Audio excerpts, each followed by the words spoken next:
The morning sky over southern France was clear on that day in 1944, a fragile calm before another mission. Somewhere along a dusty airstrip, an American pilot, Lieutenant James "Jimmy" Reynolds, adjusted his flight goggles and glanced at the photo tucked beneath his cockpit panel, a smiling woman in a summer dress holding a letter she'd written weeks before.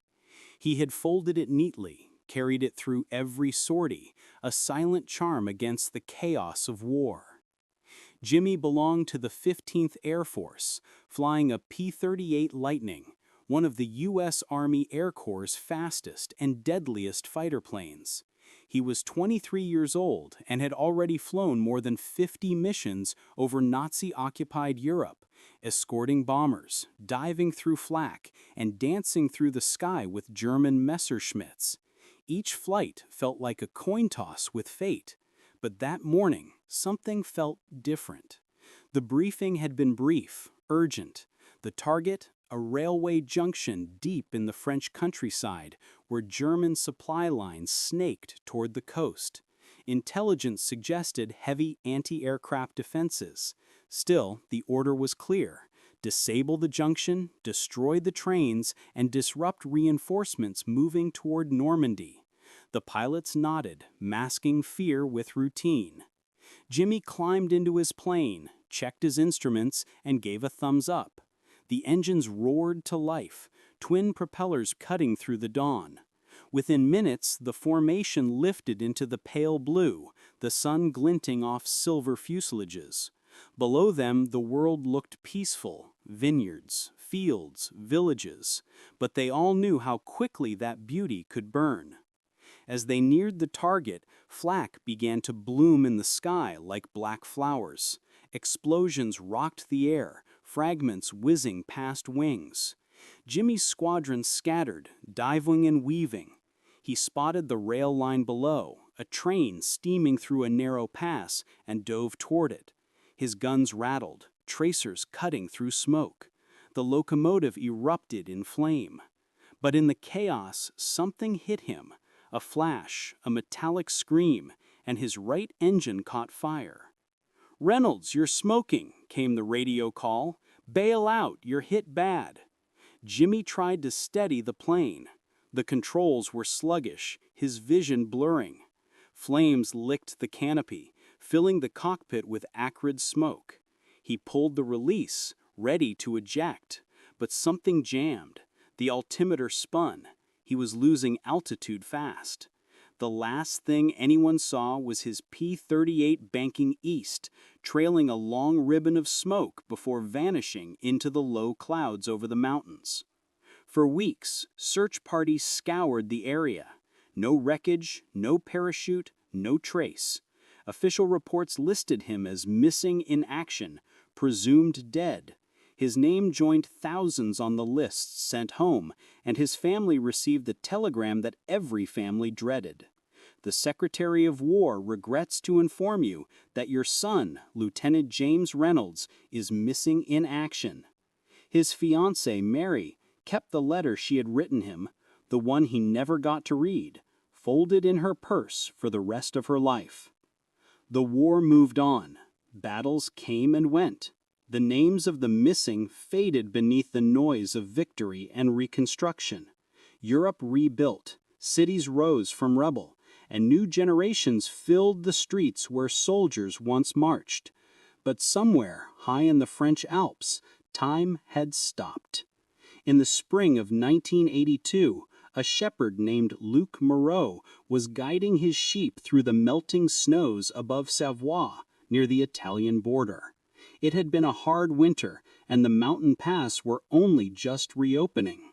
As he climbed toward a ridge, something metallic caught his eye, a glint beneath the ice. At first, he thought it was debris from a modern aircraft, but as he cleared away the snow, his heart began to race. There, embedded in the glacier, was the nose of an old plane. The metal was polished by time, the propellers twisted but still recognizable. The markings, a white star inside a circle, were unmistakable. Luke called the authorities, and soon a team of mountain rescuers and historians arrived. The discovery spread quickly. A World War II aircraft, perfectly preserved, emerging from the ice nearly 40 years later. As they began excavating, they found something no one expected: the pilot still in his seat. His uniform was intact, his flight goggles resting on his forehead, his hands frozen on the controls. The cold had mummified him, keeping his body almost untouched by decay.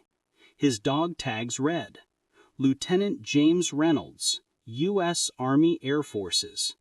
The news of the discovery spread across France and then the world. American officials were notified, and the U.S. Air Force sent a recovery team. They examined the wreckage, confirming the serial number. It matched a P-38 that had disappeared during a 1944 bombing mission. The mystery of Lieutenant Reynolds' disappearance was finally solved. But the story didn't end there. Inside the cockpit, investigators found something else: a small notebook tucked behind the seat. Its pages, though water-stained, were legible. It was a flight log, and on the last page was an entry written in pencil, dated August 18, 1944. Hit over target. Engine gone. Trying to clear the ridge. Can't bail out. If anyone finds this, tell Mary I kept flying toward the light. That single line, simple and heartbreaking, would be printed in newspapers around the world. It was as if time itself had frozen his final thought, his last human moment, and preserved it for someone to find decades later. The French villagers treated the discovery like a sacred event. They laid flowers near the site, leaving small American flags among the alpine rocks. Some older residents remembered the war, remembered the Allied planes overhead, the liberation, the fear. To them, the return of this lost pilot felt like a ghost coming home. When the remains were finally returned to the United States, Mary, now an old woman, attended the ceremony. She had never married. As the honor guard folded the flag over the coffin, she placed the yellowed letter she'd written in 1944 inside, beside him. And in that quiet final moment, a story that had been suspended in the ice for nearly 40 years found its ending. But as historians examined the details, questions began to emerge. The plane's location, far off course from the recorded flight path, the lack of bullet damage on certain parts, and a mysterious mark in the flight log suggesting a possible emergency landing attempt. Was it possible that Lieutenant Reynolds hadn't simply crashed, but had tried to land? That he had fought, even in his final seconds, to bring his aircraft down safely rather than abandon it? Those questions would lead researchers and military historians to dig deeper into mission reports, squadron records, and long-forgotten testimonies from villagers who claimed to have heard a crash that day. What they uncovered painted a picture not just of one man's courage, but of a forgotten corner of the war where time, ice, and memory had conspired to keep a story untold. The discovery of Lieutenant James Reynolds' P-38 Lightning in the French Alps was, at first, treated as a remarkable yet simple recovery. A lost aircraft, found decades after the war, with its pilot still inside. But within days of the official report, the story began to ripple through circles far beyond the village of Savoie. Military historians, aviation experts, and even Cold War intelligence analysts took notice. Something about the wreck didn't fit neatly into the known history of World War II air operations. The first oddity lay in geography. The glacier where the plane was found sat nearly 120 miles east of the expected flight path. According to U.S. Army Air Force records, Reynolds' mission on August 18, 1944, had targeted a railway junction outside Lyon, well to the west. His squadron, part of the 82nd Fighter Group, had been ordered to provide bomber escort and then strafe German convoys retreating toward Italy.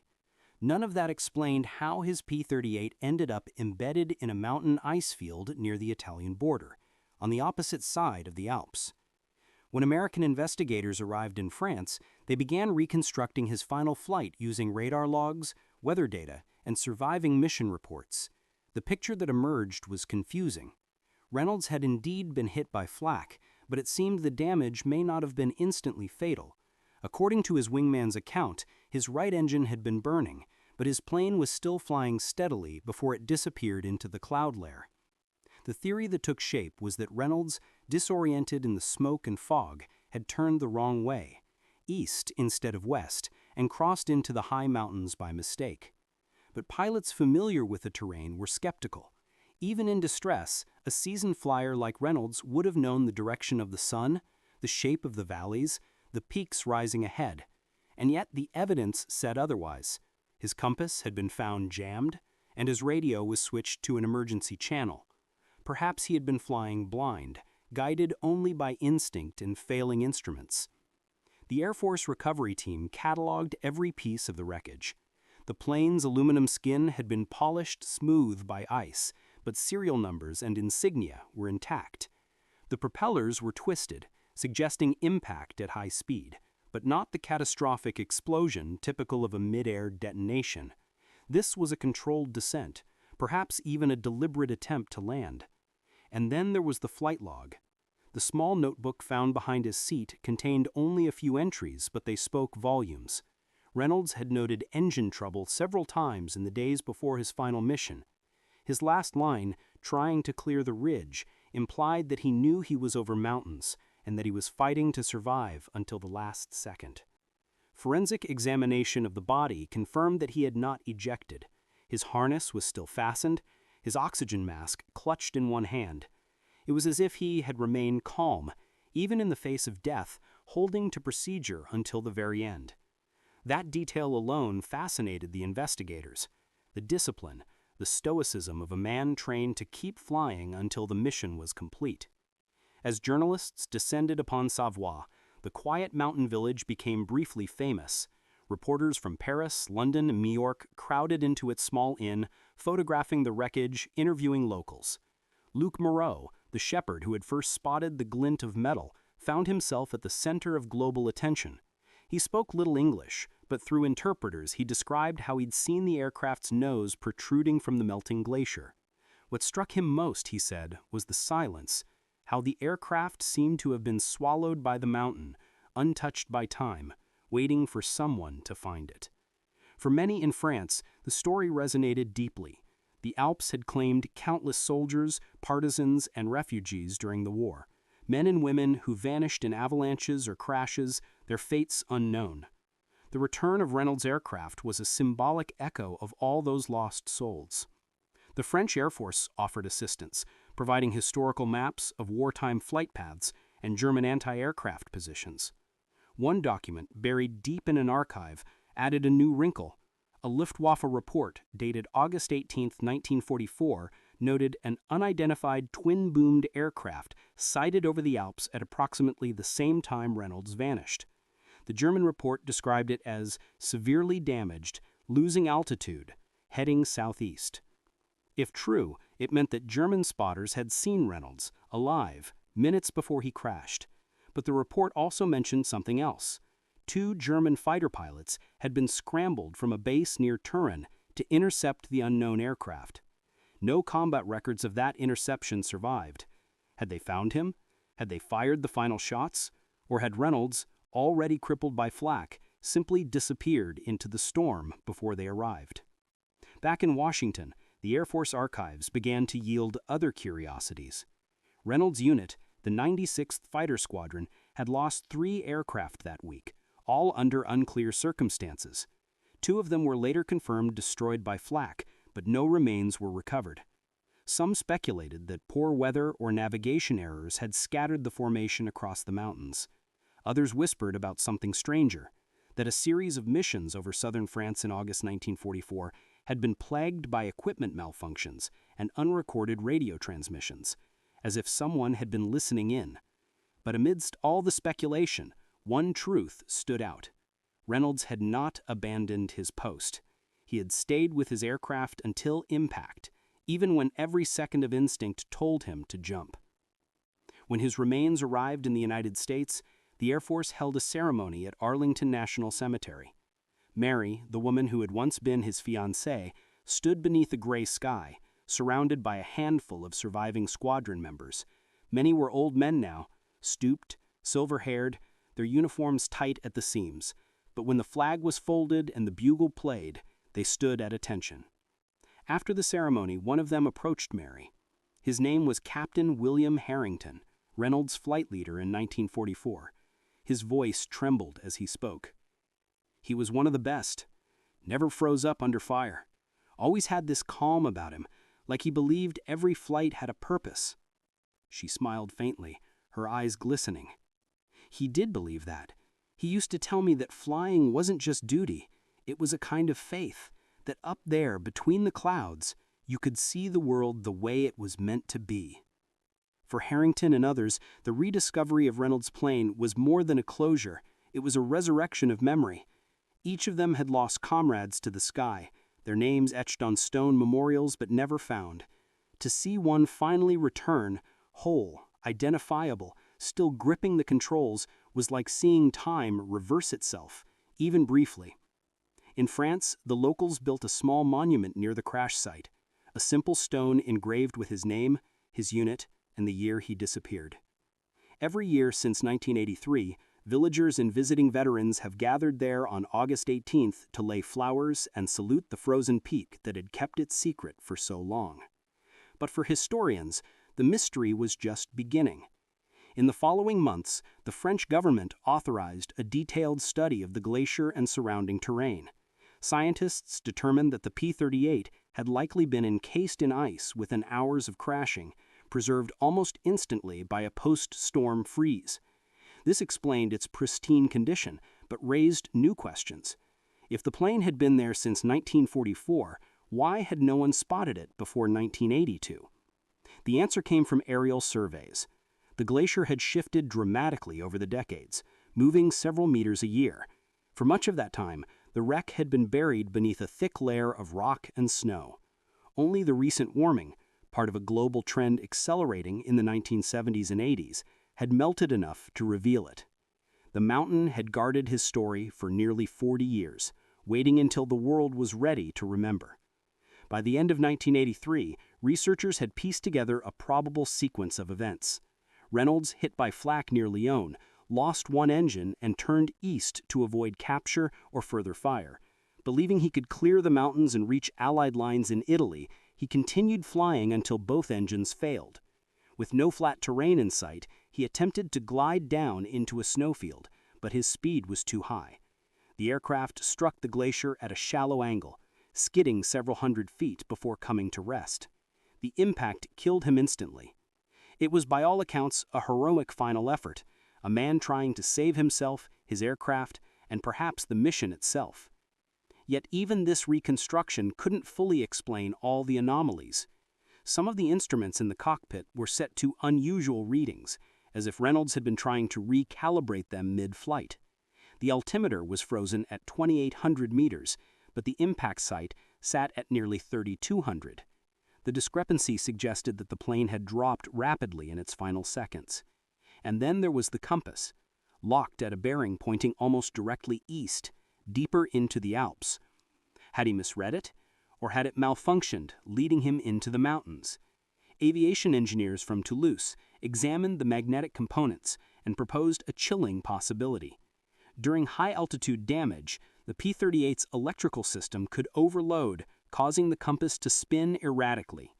In other words, Reynolds might have been flying blind, trusting a compass that was lying to him. That realization haunted many who studied the case.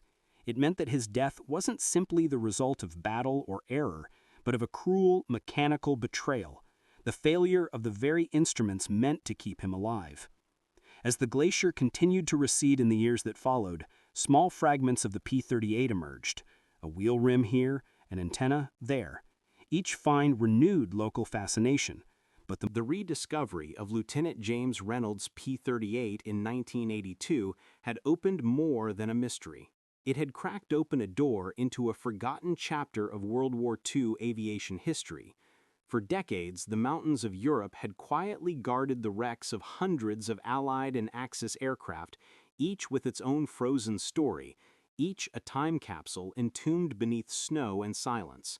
But Reynolds' discovery had reawakened the world's curiosity, prompting an unprecedented effort to uncover the fates of other pilots who had vanished just as mysteriously.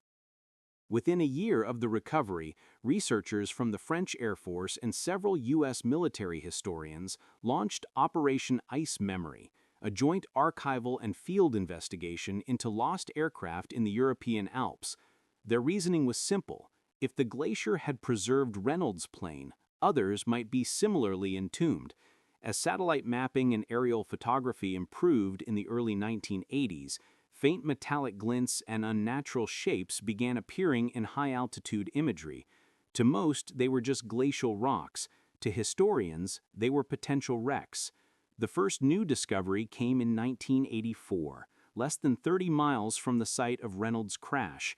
Climbers reported seeing an aluminum panel embedded in the ice, not part of Reynolds' P-38, but from another aircraft entirely. When a recovery team reached it months later, they identified it as belonging to a British Mosquito bomber lost in 1943. Two airmen had been listed as missing in action for 40 years. Now, at last, they too had been found. But the discovery raised questions that echoed Reynolds' mystery.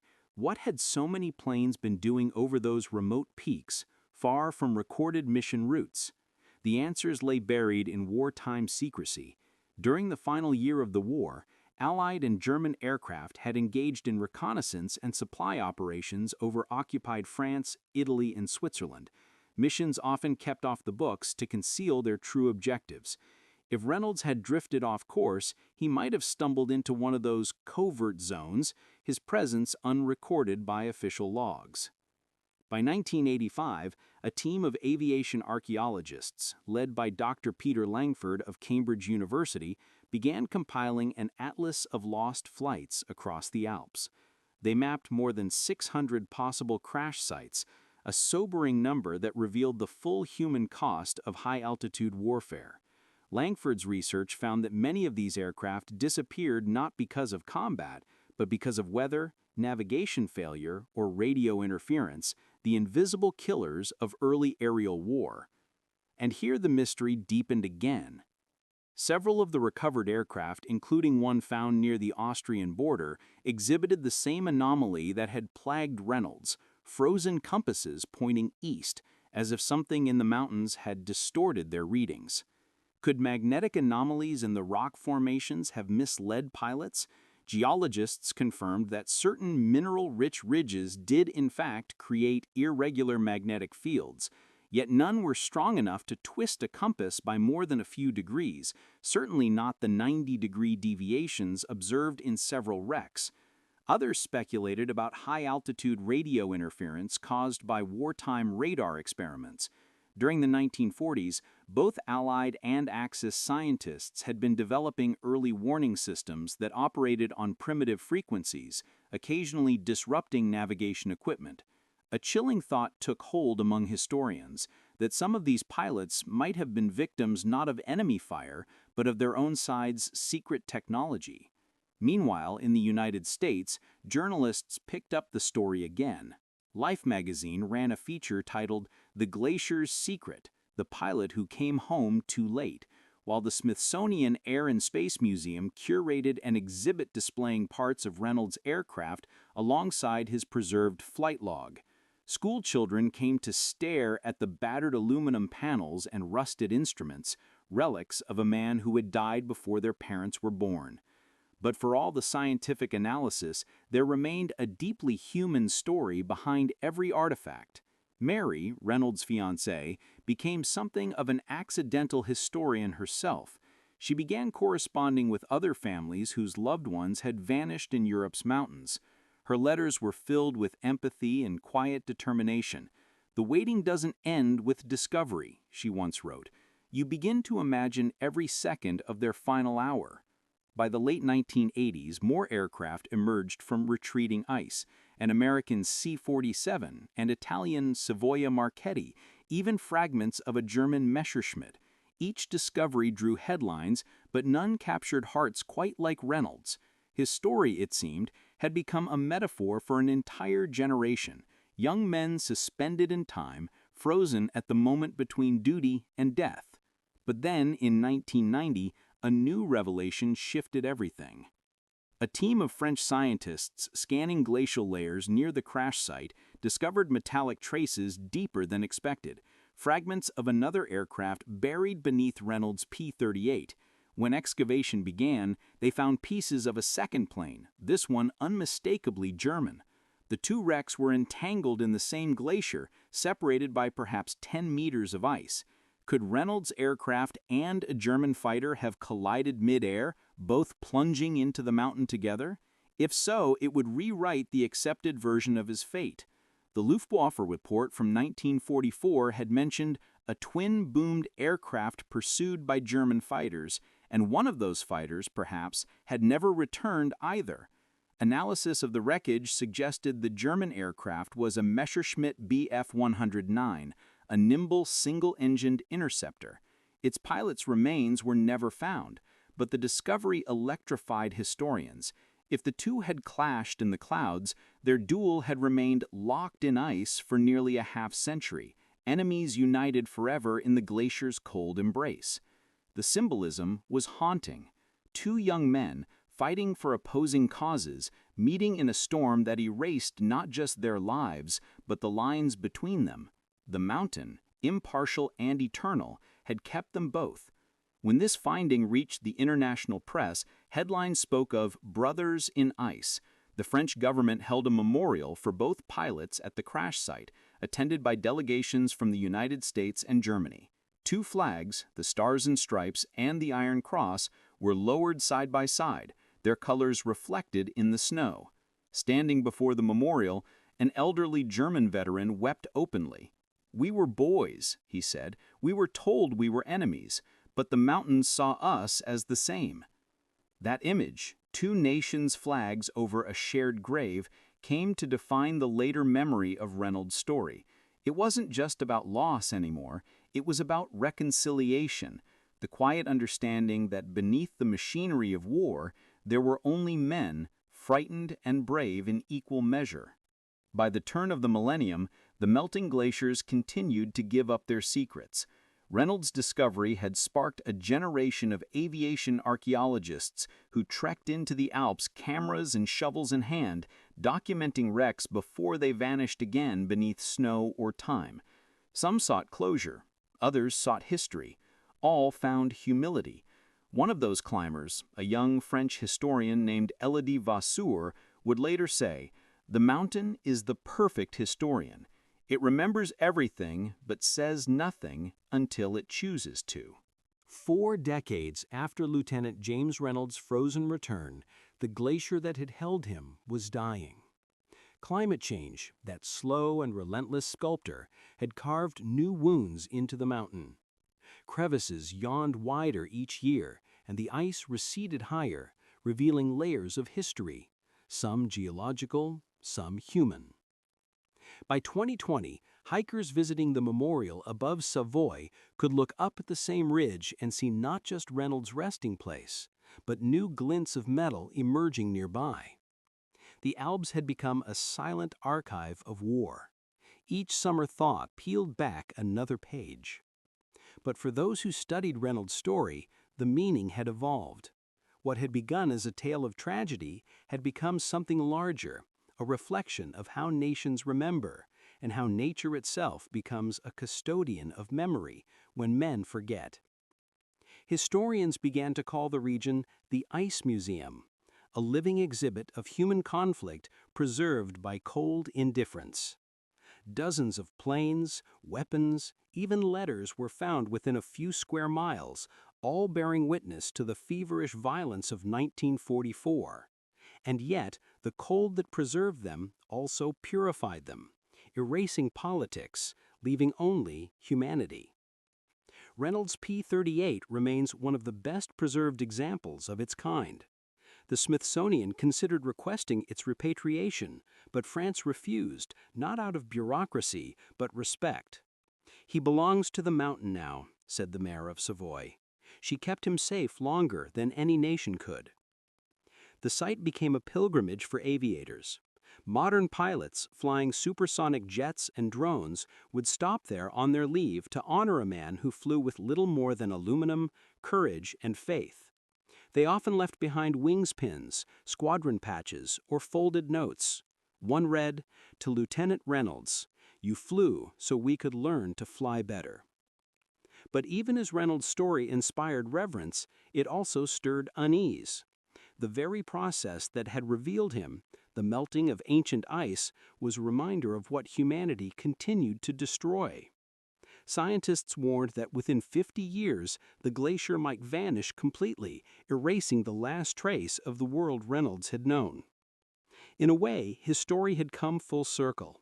He had died fighting a war of fire and steel and was now re-emerging amid another global battle, one against time and temperature. When documentary filmmakers visited Mary in her final years, she spoke not of grief, but of gratitude. "I used to dream he'd come back," she said, her voice trembling with age. "And when they found him, it felt like he had. He just took the long way home." Her words became the final narration of the film The Glacier Pilot, which aired on PBS in 2003. The closing shot mirrored that last photograph found in the canister. Clouds swallowing a snow-covered ridge. The camera lingered, and Mary's voice whispered, "He didn't vanish, he simply became part of the sky." The credits rolled to the soft hum of distant engines, a sound that, in that moment, felt eternal. And so, the story of James Reynolds, the pilot who vanished and landed 40 years later, ceased to be a mystery. It became a legend, a reminder that history is not just written in books or battlefields, but carved into mountains, carried in the wind, and kept alive by those who refuse to forget. Because somewhere above the clouds, in that thin, endless air where time itself seems to stop, there will always be echoes of wings, of men like Reynolds who never truly came down. And the mountain will remember.